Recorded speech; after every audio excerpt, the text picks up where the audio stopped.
नीतीच्या माध्यमातून सदैव तत्पर असलेला हा जो विभाग आहे जो की सहसा शेतकऱ्यांशी थेट संबंधित नाहीये, परंतु जे कोणी कृषी नीतीच्या संबंधात कार्य करतात, राज्य पातळीवर असतील, देश पातळीवर असतील, असे जे नीतीचे जे मानक ठरवणारे जे लोक आहेत यांच्यासोबत सतत या विभागाचा संपर्क असतो आणि यांच्या माध्यमातूनच देश पातळीवरती असेल किंवा राज्य पातळीवरती असेल कृषी आणि कृषीच्या संबंधित विषयाच्या ज्याही काही नीती ज्याला आपण पॉलिसीज म्हणतो या पॉलिसीचं गठन होत असते आणि त्या माध्यमातून आम्ही सहसा काम करत असतो। फार कमी वेळा आम्हाला थेट शेतकऱ्यांशी संवाद साधण्याचा संधी भेटत असते आणि आज आपण ही मौलिक संधी आम्हाला दिली त्याबद्दल सर्वप्रथम मी आयोजकाचे आभार व्यक्त करतो। मी डॉक्टर सचिन मोरे आणि मला दिलेला विषय जो आहे भारतातील कृषी महाराची निर्यात एक दृष्टिक्षेप हा विषय आपण दोन विभागात आपण विभागलेला आहे। याच्यामधील काही जो भाग आहे हा शेतकऱ्यांशी संबंधित समोर जी काही मंडळी आहे ही शेतकरी आहेत आणि या व्याख्यानाचा किंवा परिसंवादाचा उपयोग त्यांना कसा होईल या दृष्टिकोनातून काही भाग हा त्यांच्यासाठी ठेवलेला आहे आणि त्याच्यातला अर्धा जो भाग आहे माझ्या परिसंवादाचा तो जो आहे किंवा संबोधनाचा तो शास्त्रज्ञ आणि त्यांना उपयुक्त असलेले ज्या काही महत्त्वाच्या ज्या काही गोष्टी आहेत त्याच्यावर आपण आज इथे चर्चा करून आणणार आहोत। सर्वप्रथम जेव्हा स्वातंत्र्य मिळालं आणि त्यानंतर कृषीची जी काही नीती ठरवत गेली त्यामध्ये प्रामुख्याने बदल होत गेलेला आहे आणि हा जो बदल आहे साधारणतः दर 2 दशकानंतर बदल होत गेलेला आहे। सुरुवातीला देश पातळीवर अन्नधान्याच्या सुरक्षिततेसाठीच सर्व देशवासियांनी मिळून एकत्रित काम करावं यासाठीच्या ज्या काही कृषी नीती होती तिथेच अवलंब केलं आणि सुरुवातीच्या काळाला फार सर्वसाधारण जी गोष्ट होती म्हणजे आपण म्हणतो ज्याला की बेबी स्टेप्स कुठून सुरुवात करायची तर सर्वसाधारण उत्पादन वाढवायचं असेल तर क्षेत्र वाढवा आणि क्षेत्र वाढीतूनच उत्पादन वाढेल या संकल्पनेतूनच सर्व काही ज्या कृषीच्या नीतीची आखणी करण्यात आली होती। त्याचं उदाहरण आपल्याला खूप वेळेस बघतो की आपण एरिया इंटेन्सिफिकेशन जे प्रोग्राम्स आहेत केंद्र सरकारचे आणि राज्य सरकारचे याची मांडणी झाली, परंतु नंतर लगेच लक्षात आलं की साधारणतः क्षेत्र वाढवण्यास एक मर्यादा आहे आणि त्यामुळेच आपण उत्पादकता वाढीवर आपण लगेचच आपल्या ज्या सर्व काही कृषी नीती आहेत या आपण त्याच्यावर शिफ्ट झालो किंवा त्याच्यावर परिवर्तित झालो। याचा उद्देश हाच होता की अन्नधान्याची सुरक्षितता हा एकमेव आपल्या डोळ्यासमोर उद्दिष्ट होता आणि तो बऱ्याचपैकी आपण तो साध्य सुद्धा केला, परंतु त्यानंतर अन्न सुरक्षिततेच्या नंतर जे आपण म्हणतो न्यूट्रिशनल सिक्युरिटी असेल याच्यावर देशामध्ये काम सुरू झालं आणि त्यानंतर शेतकऱ्याच्या उत्पन्नावर काम झालं सुरू। तर सगळ्यात महत्त्वाचं शेतकऱ्याच्या दृष्टिकोनातून जर काय असेल तर उत्पादन महत्त्वाचं का उत्पादकता महत्त्वाची का वाढलेलं उत्पादन आणि उत्पादकतेमुळे बाजारावर होणारी जी काही परिणाम आहे याच्यासाठी बाजाराची निर्मिती करणे बाजारामध्ये सोयीसुविधा उपलब्ध करून देणे हे महत्त्वाचं का शेवटी शेतकऱ्याचं उत्पन्न महत्त्वाचं। तर आज आपण 2022 मध्ये पाहतो की सर्वजण जे की देश पातळीवर कार्यरत लोक आहेत आणि राज्य पातळीवर सुद्धा कार्यरत लोक आहेत त्या सर्वांनीच मान्य केलं की शेवट हा शेतकऱ्याचं उत्पन्न वाढलं पाहिजे आणि त्यासाठी आपल्या देशाचे सन्माननीय पंतप्रधान यांनी 2018 मध्ये एक संकल्प केला होता की जेव्हा 75वी वाढदिवस देशाचा स्वातंत्र्याचा होईल तेव्हाच आपण शेतकऱ्याचं उत्पन्न दुप्पट व्हायला पाहिजे या संकल्पनेतून आपण कार्य करायला पाहिजे आणि आज आपण 2022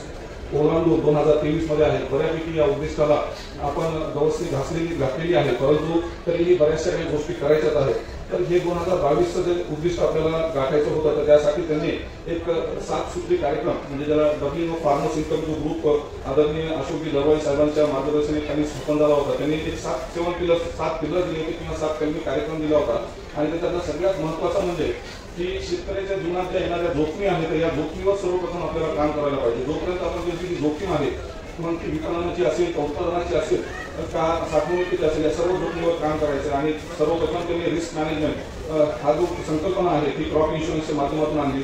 त्यानंतर शेतीवर अवलंबून न राहता शेतीपूरक व्यवसायाकडे जायला पाहिजे जसं कुक्कुटपालन असेल आणि इतर व्यवसाय असेल दुसरा दिला। तिसरा जो संकल्प त्यांनी जो दिला होता पर क्रॉप मोर क्रॉप्स म्हणजे त्यांनी महत्त्वाचं पाणी व्यवस्थापन हा एक तिसरं पिलर दिलं होतं। चौथं दिलं होतं की पिकांचं जे नवीन वाण आहे याचं जे बी बियाणं आहे दर्जेदार आणि उपलब्धता आहे दोन्ही गोष्टीवर आपण काम करायला पाहिजे होतं असे चौथा संकल्प त्यांनी मांडला होता। पाचवं मांडलं होतं त्यांनी की प्रक्रिया उद्योगामुळे न केल्यामुळे आपण पोस्ट हार्वेस्ट मॅनेजमेंट म्हणजे काढणी पश्चात जे काही नुकसान होत होतं तर हे साधारणतः असे एस्टिमेट्स आहेत की साधारणतः 15 ते 25% पर्यंत लॉसेस आहेत त्याच्यावर सुद्धा आपण काम करायला पाहिजे होतं। 6वं प्रक्रिया उद्योग आणि मूल्यवर्धन हा त्यांनी 6वा नारा दिला होता आणि 7वा जो की कृषी अर्थशास्त्र विभागाशी संबंधित आहे आणि फार महत्त्वाचा आहे कृषी विपणन आणि त्यातल्या त्यात डिजिटल मार्केट हे शेतकऱ्यांसाठी उपलब्ध करून देणे हे गरजेचं आहे। तर असं 7 कलमी कार्यक्रमामध्ये त्यांनी कृषी विपणनाला फार महत्त्व दिलं आणि त्यांनी असं सांगितलं होतं की या माध्यमातून आपण शेतकऱ्याचं उत्पन्न दुप्पट करू शकतो. आता जेव्हा विषय कृषी विपणनाचा येतो तर तेव्हा निश्चितच कृषी विपणनाचे 2 भाग पडतात, एक निविष्ठांचं विपणन आणि एक उत्पादनाचं विपणन. उत्पादन विपणनाचे पुन्हा 2 भाग पडतात, एक देशांतर्गत विपणन आणि आंतरराष्ट्रीय विपणन. ज्या आंतरराष्ट्रीय विपणनाला आपण निर्यात असं संबोधतो, तर हे निर्यात आपण का करायला पाहिजे, तर त्याच्यामध्ये 2 व्ह्यूज आहेत. एक शासनाचा काय व्ह्यू आहे आणि शेतकऱ्यांचा व्ह्यू आहे. शासन निर्याताला प्रोत्साहन ह्या गोष्टीसाठी देतं की त्यांना असं अमूल्य असं परकीय चलन पाहिजे असतं, म्हणून तो प्रत्येक गोष्ट निर्यात करा असं आपल्याला सांगत असतो. परंतु शेतकरी म्हणून जर आपण बघितलं तर शेतकऱ्यांना सर्वसाधारण जे काही पिकं आहेत जे की भारतीय बाजार व्यवस्थेतून आपण विक्री व्यवस्थापनातून भेटतो, त्याच्यापेक्षा जर ते पीक त्या स्टँडर्डचं जर असेल तर आंतरराष्ट्रीय बाजारपेठेमध्ये जर विकलं तर 25% तर 40% आपल्याला अतिरिक्त किंमत आंतरराष्ट्रीय बाजारात भेटते आणि या स्रोतातून आपण शेतकऱ्याचं उत्पन्न हे दुप्पट करू शकतो. ही संकल्पना ठेवूनच हा 7वा जो कलम आहे, तो जो कलम मार्केटिंग जे आणलेलं आहे डब्ल्यू फार्मर्स इन्कम मध्ये त्याच्यामध्ये आणलं होतं. त्याच्यामुळे तिसरी जी बाब होती निर्यातीमुळे, की जी देशांतर्गत बाजार व्यवस्था आहे, या बाजार व्यवस्थेवर होणारा विपरीत परिणाम आहे. आपण खूप वेळेस पाहतो की जेव्हा क्रॉप हार्वेस्टिंग मध्ये येतं किंवा काढणीसाठी येतं तेव्हाच आपले मार्केट्स बाजार व्यवस्था ही कोलमडून जाते. कारण सिद्धांतच आहे की पुरवठा जर वाढला तर किंमत ही कमी होते आणि सर्वसाधारण देश पातळीवर असेल किंवा राज्य पातळीवर या सिद्धांता आधारे सर्व बाजारपेठा कार्यरत आहेत. आणि म्हणूनच मग हे जे देशांतर्गत बाजारपेठ जी आहे ही स्थिर राहण्यासाठी आपण जो जादा झालेला पुरवठा आहे आणि चांगल्या दर्जाचा जर पुरवठा असेल तर त्याला आपण निर्यातीसाठी प्रोत्साहन दिलंच पाहिजे. म्हणून तो तिसरी गोष्ट आहे की देशांतर्गत बाजारपेठाची प्रेशर त्याच्यावरचं जे आहे दबाव पडतो तो कमी झाला पाहिजे. नंतर आंतरराष्ट्रीय संबंध ठेवण्यासाठी असेल किंवा भारतीय अर्थव्यवस्थेमध्ये बदल घडवण्यासाठी आपल्याला निर्यातीला प्रोत्साहन देणं फारच काळाची गरज ठरत आहे. विशेषतः आपल्या सर्वांनाच माहिती आहे की आजही आपल्या कृषीवर साधारणतः 50 ते 55% लोक हे डायरेक्ट रोजगाराशी निर्मित आहेत आणि याच्यामुळेच आपण आपल्या देशातील दारिद्र्य रेषेखालचे जे घटक आहेत सध्या जीवन जगत आहेत ही उंचवण्यासाठी सुद्धा याची मदत होत आहे. काही महत्वाच्या ज्या गोष्टी आहेत आजच्या ज्या कृषी मालाच्या निर्यातीच्या संदर्भात जगामध्ये साधारणतः 164 देश हे WTOचे मेंबर आहेत आणि या देशांची जर कृषीची जर उत्पादकता पाहिली किंवा उत्पादनामध्ये त्यांचा जर सहभाग पाहिला तर भारत हा 2 नंबरवर येतो. परंतु एक कॉन्ट्रास्टिंग फिगर असे आहे की आपण 2 नंबरवर उत्पादनामध्ये जरी असतो तर आपलं जो जागतिक पातळीवर निर्यातीचा जो हिस्सा आहे हा फक्त 2.2%. काही काळासाठी तो 3% गेला होता, परंतु सध्याचा जो तो आहे लेवल ती 2.2% आहे. आणि अशीच बाब जी आहे की जी ग्रॉस डोमेस्टिक प्रोडक्ट आहे देशाचा, तर यामध्ये निर्यातीचा जो हिस्सा आहे हा फक्त 2% आहे. आणि सगळ्यात महत्वाची बाब जी की या मागच्या 3 ते 4 वर्षामध्ये आपल्याला आढळून आलेली आहे की हा जो हिस्सा आहे हा दिवसेंदिवस कमी होत आहे आणि ही एक थोडीशी चिंतेची बाब आहे. देशाची हा जो बाब आपल्याला जे लक्षात येते की आपण जागतिक पातळीवर 2 नंबरचा देश आहोत कृषी मालाच्या उत्पादनामध्ये, पण हिस्सा आपला साधारणतः 3%च्या वर आहे. तर त्याचे वेगवेगळे कारण आहेत. कारण आपल्याला सर्वांनाच माहित आहे की सगळ्यात महत्वाचं कारण आहे की आपल्या पिकांची उत्पादकता ही फार कमी आहे. आपला जो शेतकरी आहे हा लघु व सीमांत आहे. त्याच्यानंतर आपल्या शेतीमधील ज्या काही भौतिक सोयी सुविधा लागतात आणि त्यातल्या विशेषतः निर्यातीसाठी जर काही सोयी सुविधा ज्या लागतात ह्या फारच कमी प्रमाणात आहेत. जागतिक पातळीवर किमतीमध्ये जे होणारे बदल आहेत आणि जागतिक बाजारपेठ याबाबत आपल्या शेतकऱ्यांना म्हणजे विशेषतः भारतीय शेतकऱ्यांना आणि महाराष्ट्रातील शेतकऱ्यांना याची माहिती फार अपुरी आहे. त्याच नंतर आपण आज सुद्धा सिरियल बेस म्हणजे तृणधान्य याच पिकावर आपली पूर्ण पीक पद्धती संरचना आधारित आहे. तृणधान्य असेल, गळीत धान्य असेल किंवा तुमचे कडधान्य असेल. आणि त्याच नंतर सगळ्यात महत्वाचं की जे कृषी मालाचं जे उत्पादन आहे हे फ्रॅगमेंटेड म्हणजे वेगवेगळ्या ठिकाणी आहे. एकाच ठिकाणी त्याचं बल्कमध्ये उत्पादन नसल्यामुळे ह्या आज आपण पाहतो की आपला जो निर्यातीमध्ये जो टक्का आहे हा साधारणतः 3%च्याच जवळपास आहे आणि याच्यावर सातत्यानं आपल्याला काम करण्याची गरज आहे. आणि यामुळे या गोष्टीचा विचार करूनच राज्य सरकार असेल, केंद्र सरकार असेल विविध कृषी विपणनाचे नवीन धोरण सुद्धा आखत आहे. तर याच्यासाठी काही गोष्टी सुद्धा त्यांनी जे शास्त्रज्ञ आहेत त्यांनी आखलेले आहे. त्याच्यामध्ये सगळ्यात महत्वाचं की उत्पादकता वाढीवर काम करायला पाहिजे आणि आपले सर्वच कृषी पद्धती असतील राज्यातील किंवा देशाच्या ज्या संशोधन संस्था असतील या सर्व संस्था या कृषी मालाच्या उत्पादकतेवर कार्य करत आहोत. सध्या जर बघितलं महाराष्ट्रातील दोन जर प्रमुख पिके कापूस आणि सोयाबीन आहे. कापसामध्ये आपण जागतिक पातळीवर 8व्या क्रमांकावर आहे उत्पादकतेवर आणि सोयाबीनमध्ये आपण 5व्या क्रमांकावर आहे. जर ही परिस्थिती आज आपण जागतिक पातळीवर जर असेल तर आपली निर्यात क्षमता कशी वाढेल हा एक मोठा प्रश्नचिन्ह होत आहे. म्हणूनच आपण त्याच्यावर कार्य केलं पाहिजे. प्री हार्वेस्ट मॅनेजमेंट आहे, पोस्ट हार्वेस्ट मॅनेजमेंट आहे, म्हणजे काढणी पश्चात तंत्रज्ञानाचा वापर आहे, प्रक्रिया उद्योग आहे, त्याच्यानंतर मूल्यवर्धन आहे, त्याच्यानंतर भौतिक सोयी सुविधा आहेत आणि तंत्रज्ञानाचा अवलंब या निश्चितच या सर्व गोष्टींचा जर वापर केला तर आज आपण जागतिक पातळीवर आपला जो निर्यातीमधील 2.2 किंवा साधारणतः 3% हिस्सा आहे हा साधारणतः 2 डिजिट मध्ये नेण्याचं जे आपलं राज्य सरकार आणि केंद्र सरकारचं जे धोरण आहे तर निश्चितच आपण गाठू शकतो. काही महत्वाच्या ज्या काही गोष्टी आहेत आंतरराष्ट्रीय पातळीवर साधारणतः 1990 पासूनचा जर आपण बघितला तर एकूण निर्यात जी आहे जागतिक पातळीवर ही वाढत आहे. परंतु कृषी मालाची जी निर्यात आहे ही जी वाढत आहे हिचा जो वाढीचा दर आहे अतिशय मंद गतीने हा वाढत आहे आणि हा साधारणतः 1% सुद्धा नाहीये. आणि एकूण निर्यातीमध्ये कृषी मालाच्या निर्यातीचा जो हिस्सा आहे हा भारतामध्ये साधारणतः 14% गेला होता, परंतु तो सध्या 11.8% आहे. तर ही जी बाब आहे आज आपण जे धोरण 2018ला कृषी मालाचं केंद्र सरकारने आणि महाराष्ट्र सरकारने आखलेलं आहे ज्याच्यामध्ये आपण 100 बिलियन्स टार्गेट जेव्हा ठेवतोय तर तेव्हा हा हिस्सा 25% पर्यंत जाणं आपल्याला अपेक्षित आहे. सगळ्यात महत्वाची आणि जी की आपल्याला प्रेरणादायी जी गोष्ट आहे सध्या आज एक घडत आहे की साधारणतः 2000 पासून जर आपण अभ्यास केला तर जागतिक पातळीवर होणाऱ्या कृषी मालाची निर्यात आणि भारतातून होणाऱ्या कृषी मालाची निर्यात याचा अभ्यास केला तर साधारणतः 2014 आणि 15चं वर्ष आणि 2009चं तेव्हा जे आपल्याला माहिती आहे की जागतिक पातळीवर लेमॅन्स ब्रदर्सचं जे रिसेशन आलं होतं फक्त हे 2 ते 3 वर्ष जर सोडले तर साधारणतः देशा पातळीवर होणारी निर्यात ही जागतिक पातळीवर होणाऱ्या निर्यातीपेक्षा याची वृद्धी चांगली आहे आणि हे इतकंच एक चांगलं सायन्स पॉझिटिव्ह सायन्स आज आपल्या देशापुढे आहे. देशाचा जगाचा विचार जर केला तर आज जगामध्ये निर्यातक्षम देशामध्ये आज आपला जो रँक लागतो किंवा नंबर लागतो हा 8वा आहे आणि युरोपियन युनियन जी की कमर्शियल आणि पॉलिटिकल एक युनियन आहे ज्याच्यामध्ये 27 देशाचा समावेश आहे. तर या देशाचं कॉन्ट्रीब्युशन साधारणतः 35 ते 38% पर्यंत आहे. 2 नंबरवर युनायटेड स्टेट्स ऑफ अमेरिका आहे, नंतर ब्राझील आहे, चायना आहे, कॅनडा आहे, इंडोनेशिया आहे, थायलंड आहे आणि 8 नंबरवर भारत हा देश आहे. तर आपलं कॉन्ट्रीब्युशन 2.2 असून सुद्धा आपण 8 आहे, परंतु हाच सहभाग आपल्याला 10% पर्यंत नेण्याचं आपलं जे उद्दिष्ट आहे म्हणजे साधारणतः आपल्याला पहिल्या 5 देशांमध्ये आपल्याला स्वतःला तिथे प्लेस करायचे. सध्या परकीय चलन जे आपण कृषी मालाच्या निर्यातीतून जे मिळवतो ते साधारणतः 36 बिलियन US$ आहे.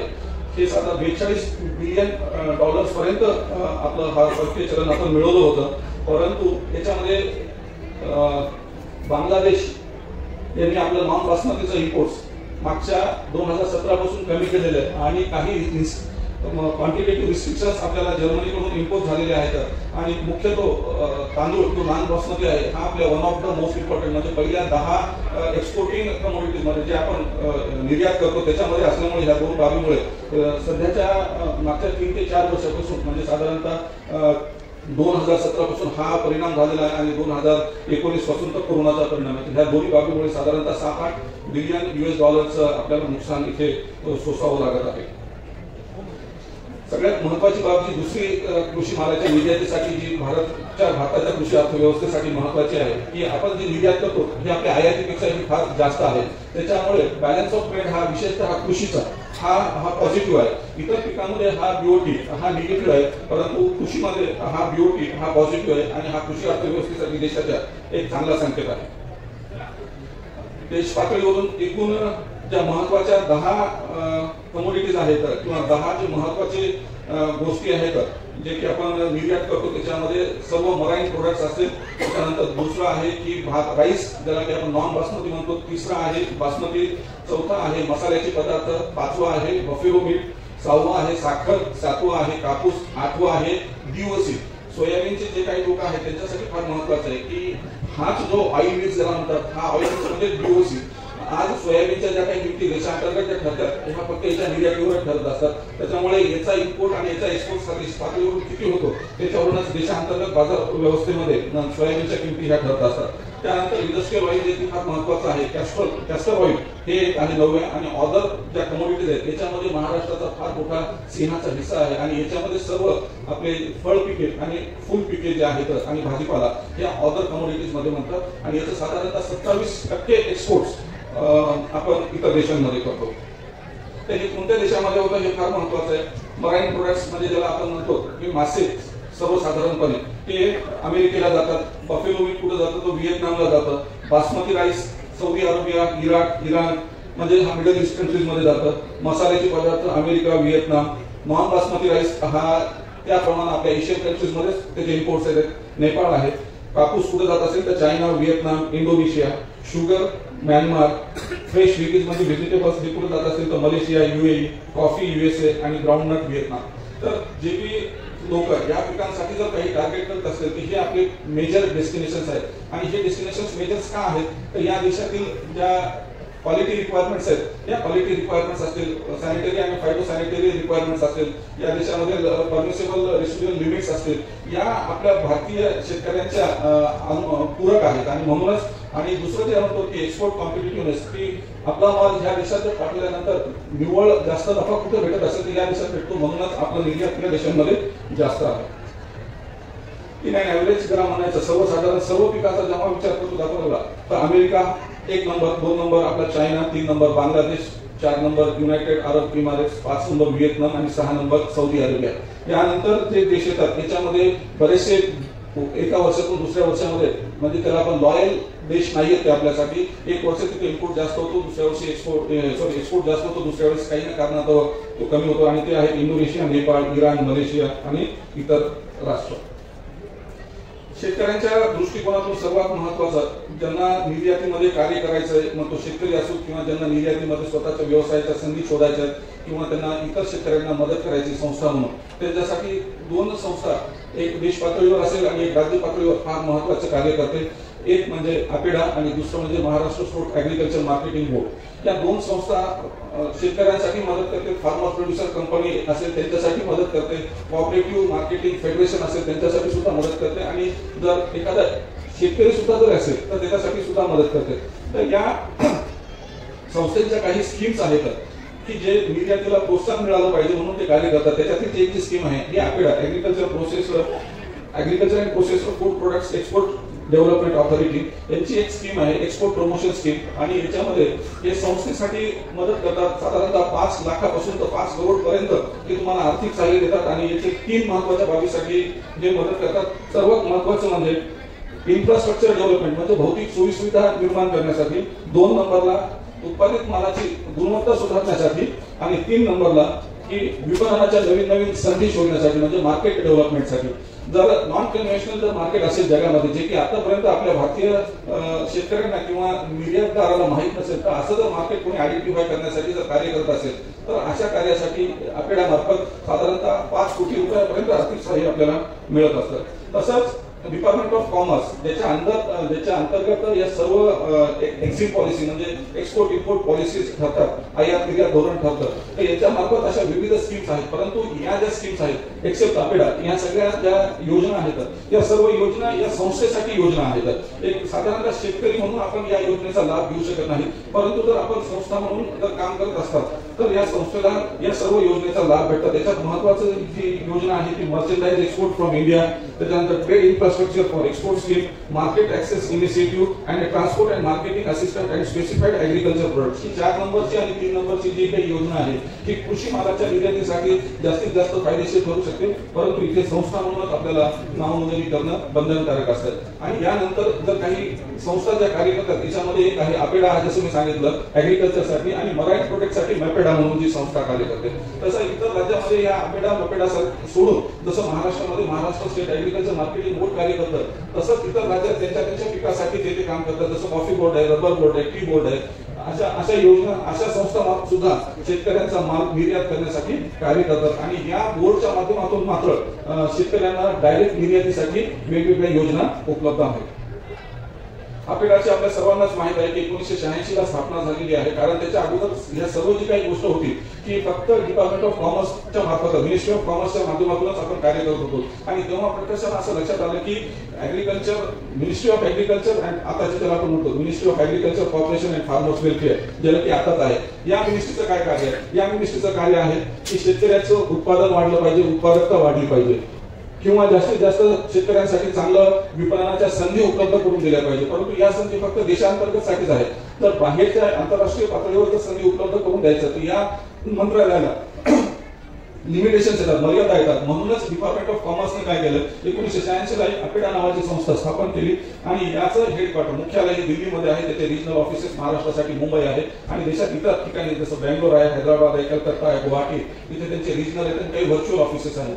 साधारणतः 17 पिकावर या अपेडा मार्फत कार्य केलं जातं. आणि अपेडाचं सगळ्यात महत्वाचं जे कार्य आहे की आंतरराष्ट्रीय बाजारपेठेत विपणनाच्या संधी शोधणे, त्याच्यानंतर भारतामध्ये निर्यातीसाठी लागणारं भौतिक सुविधा निर्माण करणे आणि शेतकऱ्यांना निर्यातक्षम उत्पादन निर्मितीसाठी मार्गदर्शन करणे, या 3 बाबीवर ही अपेडा काम करतं. आणि ज्याही लोकांना याच्यामध्ये जर काम करत असेल तर या 17 ज्या काही कमोडिटीज आपण इथे स्क्रीनवर दाखवतोय, या 17 कमोडिटीज किंवा 17 जे पिकं आहेत किंवा जे पदार्थ आहेत जे आपण निर्यात करू इच्छितात, तर या पिकावरच अपेडा काम करतात. जर या पिकाच्या व्यतिरिक्त जर काही कार्य असेल तर हे मात्र अपेडामध्ये अपेडाच्या माध्यमातून होत नाही, याची नोंद घ्यावी. याच्यामध्ये फ्रूट्स असतील, व्हेजिटेबल्स असतील, लिस्ट मोठी आहे.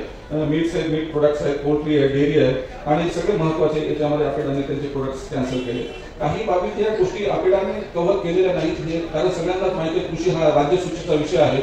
म्हणूनच 2018च्या कृषी नीतीमध्ये त्यांनी बऱ्याचशा जबाबदाऱ्या या राज्य सरकारवर सुद्धा टाकलेल्या आहेत. म्हणूनच काही जे पिकं राज्याच्या दृष्टिकोनातून जे महत्वाचे नाहीत आणि केंद्र सरकार अपेडाच्या माध्यमातून याच्यावर कार्य करत नसेल तर ते पिकं Maharashtra state agriculture marketing board, ज्याची मी दाखवतोय 21 पिकांची यादी आहे, त्याच्यात ते निर्यातीसाठी कार्य करत आहात.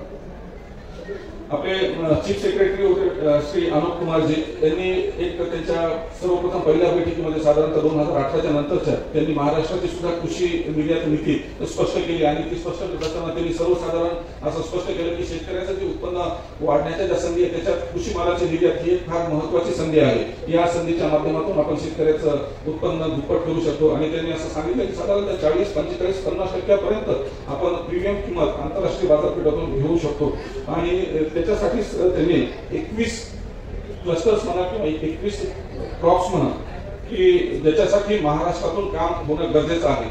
शेतकऱ्यांसाठी ही फार महत्वाची यादी आहे. ज्याच्यामध्ये आहे केळी असेल, डाळिंब असेल, दोन्ही आंबे असेल, जसं आपण केशर आंबा म्हणतो, हापूस आंबा म्हणतो, ऑरेंज आहे, द्राक्ष आहे, स्वीट लाईम आहे, कांदा आहे, काजू आहेत, फुले आहेत, बेदाणे आहेत, भाजीपाला आहे, नॉन बासमती राईस आहे, पल्सेस म्हणजे डाळ आहे, तृणधान्य आहेत, ऑइल सीड्स आहेत, जगरी आहे, स्पायसेस आहेत. हे मायनर क्रॉप जरी असेल महाराष्ट्राच्या दृष्टिकोनातून, परंतु याचं कॉन्ट्रीब्युशन फार महत्वाचं आहे. आणि महाराष्ट्र स्टेट ऍग्रिकल्चर मार्केटिंग बोर्डच्या माध्यमातून आपण या पिकांवर महाराष्ट्र विशेषतः काम करत आहे. आणि या पिकासाठी आपण विशेषतः क्लस्टर अप्रोच आपण याच्यामध्ये अवलंबला आहे. आणि क्लस्टर अप्रोच अवलंबण्यामागचं उद्दिष्ट एकच होतं की ज्या भागामध्ये जे पीक चांगल्या पद्धतीनं आणि कार्यक्षमतेनं जर पिकत असेल तर त्याच ठिकाणी सर्व भौतिक सोयी सुविधा निर्यातीसाठी तयार करायचं, जेणेकरून लॉजिस्टिक्स जे आहे, सप्लाय चेन मॅनेजमेंट ज्याला म्हणतो आपण, इफिशियंट असलं पाहिजे. तर याच्यासाठी जसं जळगाव आहे हे बनानासाठी क्लस्टर आयडेंटिफाय केले. दुसरं आमच्या इकडे मराठवाड्यामध्ये जर आपल्याला उदाहरण द्यायचं असेल तर औरंगाबाद आहे केशर मँगोसाठी, त्याच्यानंतर वसमत आहे पुन्हा केळीसाठी. असे काही क्लस्टर्स त्यांनी आयडेंटिफाय केलेले. मँगोमध्ये दोन्ही आहेत, जसं आपण अल्फान्सोचं जर बघितलं तर सिंधुदुर्ग आणि रत्नागिरी या दोन्हीमध्ये त्यांनी फक्त त्याच्यासाठीच ते क्लस्टर्स केलेले आहेत. थोडंसं महाराष्ट्राच्या बद्दल ही जेव्हा स्लाइड्स बघतो आपण तेव्हा थोडंसं एक बाब प्रकर्षानं जाणवते की पहिला जो टेबल आहे तो बघितलं की आपण फार उल्हासित होतो. कारण देशामध्ये जितके काही राज्य आहेत, नोंदणीकृत राज्य, मान्यता प्राप्त राज्य, त्याच्यामध्ये जेवढी निर्यात होती त्याच्यामध्ये गुजरातच्या नंतर आपण आहोत. साधारणतः 28% हिस्सा हा तो एकूण निर्याती कृषी मालाच्या निर्यातीमध्ये गुजरातचा आणि 20% हा महाराष्ट्राचा आहे. ही बाब जितकी आपल्यासाठी चांगली आहे, परंतु जेव्हा आपण दुसरी बाब बघतो की आपण एकूण राज्यामध्ये कृषी मालाच्या उत्पादनामध्ये आपला हिस्सा हा साधारणतः 14% आहे आणि गुजरातचा हिस्सा हा 5% आहे. एकूण उत्पादनामध्ये गुजरातचा हिस्सा 5% असताना ते कृषी मालाची निर्यात हे साधारणतः 30%च्या जवळजवळ पोहोचू शकतात आणि आपला हिस्सा हा 13-14% असताना सुद्धा आपण फक्त 20% पोहोचतो. म्हणजे आपल्याकडे ज्याला म्हणतात आपण पोटेन्शियल इज देअर, आपल्याकडे आपण निर्यात करू शकतो, परंतु काही कारणांमुळे आपली निर्यात ही अजूनही वाढत नाही. आणि विशेषतः म्हणजे 2009-10 ते 2018-19 अभ्यास केल्यानंतर असं लक्षात येतं की आपली निर्यात जी 31% होती ती आता 20% आली. तर हे जे कारण आहेत, आपली निर्यातीचा टक्का इतर राज्याच्या तुलनेत का घटतोय, आणि उत्तर प्रदेश सारखे जे राज्य आहे ज्याचा की सुरुवातीला निर्यातीमध्ये टक्का साधारणतः 1 होता, आज तो टक्का 13 ते 14% वाढला. तर अशा प्रकारची जी काही आपल्याला स्पर्धा इतर राज्याकडून मिळत आहे, तर या स्पर्धेमध्ये महाराष्ट्राला टिकायचं असेल तर निश्चितच राज्य सरकार असेल, केंद्र सरकारची अपिडा असेल किंवा इतर याच्यामध्ये बऱ्याचशा आता नवीन खासगी संस्था सुद्धा उतरलेल्या आहेत त्या असतील, आणि बोर्ड असेल, यांनी कार्यक्षमतेने कार्य करण्याची याच्यामध्ये गरज आहे. थोडक्यात महाराष्ट्र स्टेट ऍग्रीकल्चर मार्केटिंग बोर्डच्या माध्यमातून फार चांगलं कार्य होते. विशेषतः हा जो बोर्ड आहे, हा महाग्रेप असेल, महाबनाना असेल, अशा ज्या काही संस्था महाराष्ट्रामध्ये ज्या की देश पातळीवर या संस्थेची नोंद घेतलेली आहे, त्यांच्यासोबत कार्य करून परदेशामध्ये शेतकऱ्यांचे दौरे नियोजित करते. तसेच या शेतकऱ्यांना निर्यातक्षम माल उत्पादन करण्यासाठी मार्गदर्शन करते. त्यानंतर ज्या देशासाठी आपल्याला निर्यात करायची आहे त्या देशामधील मानके जे असतात, या मानकांच्या बद्दल सुद्धा त्यांना माहिती देते.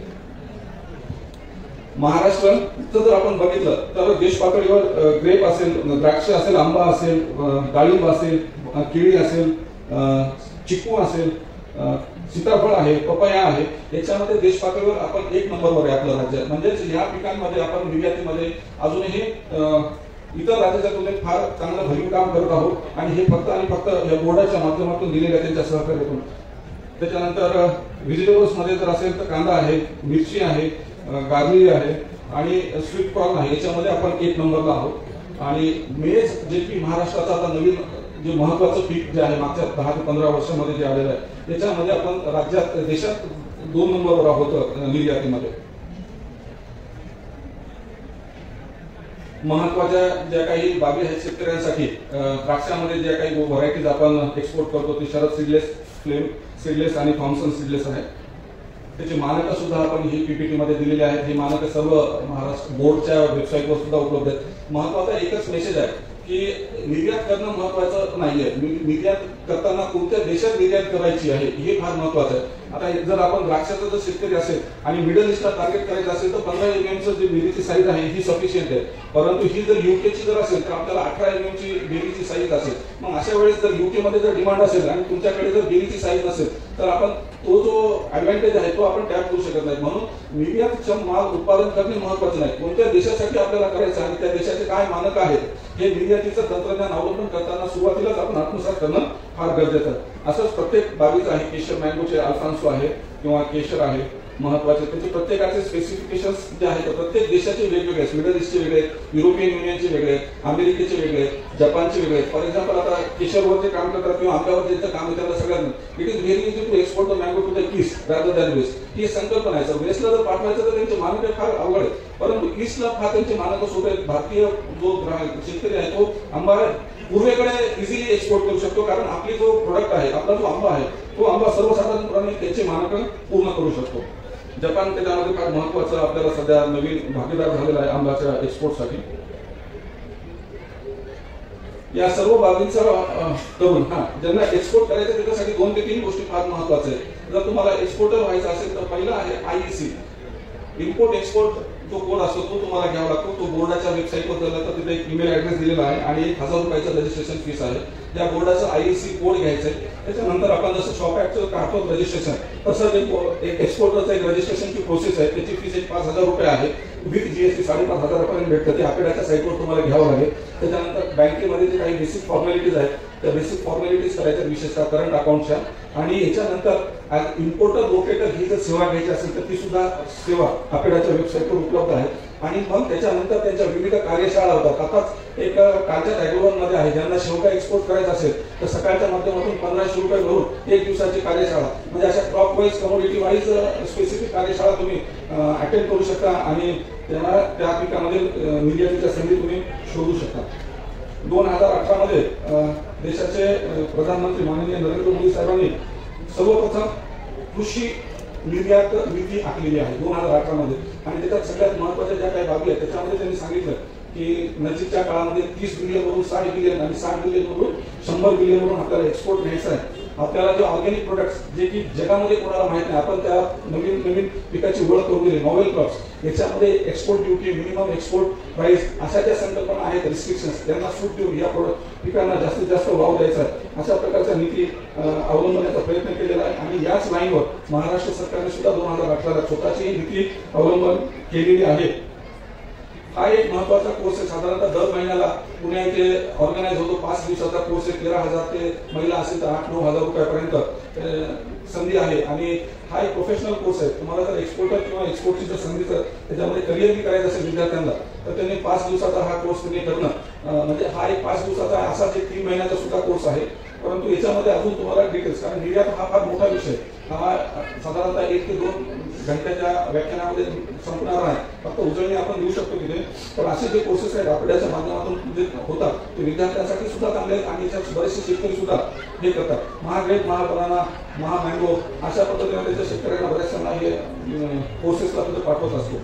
सर्वात शेवटी की निर्यातीच्या ज्या संधी देशाच्या पातळीवर विशेषतः महाराष्ट्रामध्ये फळ पिकांचे आणि फूल पिकांचे आणि भाजीपाल्यासाठी आहे त्याचा शेतकऱ्यांनी जास्तीत जास्त अंगीकृत करून आपले आर्थिक उत्पन्न वाढवावे व देशाच्या परकीय चलनामध्ये त्यांनी हातभार लावावा.